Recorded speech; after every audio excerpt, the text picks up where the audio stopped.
Sliding adductors is a fantastic exercise to help kind of as an accessory towards your middle split goals, as well as just targeting the areas of the adductors and also hamstrings. So a little bit of a flexibility work for them. So all you're going to need is some kind of slidey surface. Here we have carpets and sliders, socks and a wooden floor works well as well. So Cam's going to help me out with this one.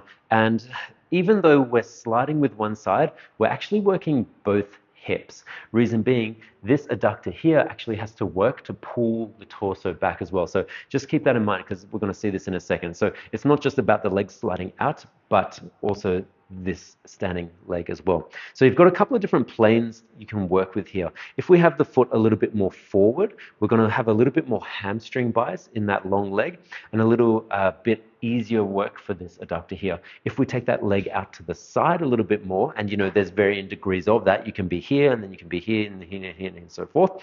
Here will be less hamstring. Potentially the glute has to work harder to stabilize everything, but we're actually going to get more adductor, so more inner thigh on that right leg.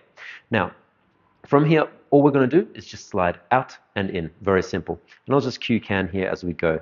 Cool. So no matter which variation we do, whether it's foot forward or foot out to the side, the cues are the same. So stay in this forward plane for me a little bit and let's just watch Can do a few reps. So you notice the torso is incredibly upright and you can have this stick wherever you like. Just come in and out. And the stick is just there for support, right? So use it as much as you need to make this a little bit easier. You saw that rep was a little bit harder. We saw a little bit of compensation. The body kind of rocked this way. We want to avoid that as much as possible. If that continues to happen, it means we've probably gone too far for what we can do in our strength right now. This was a little bit nicer.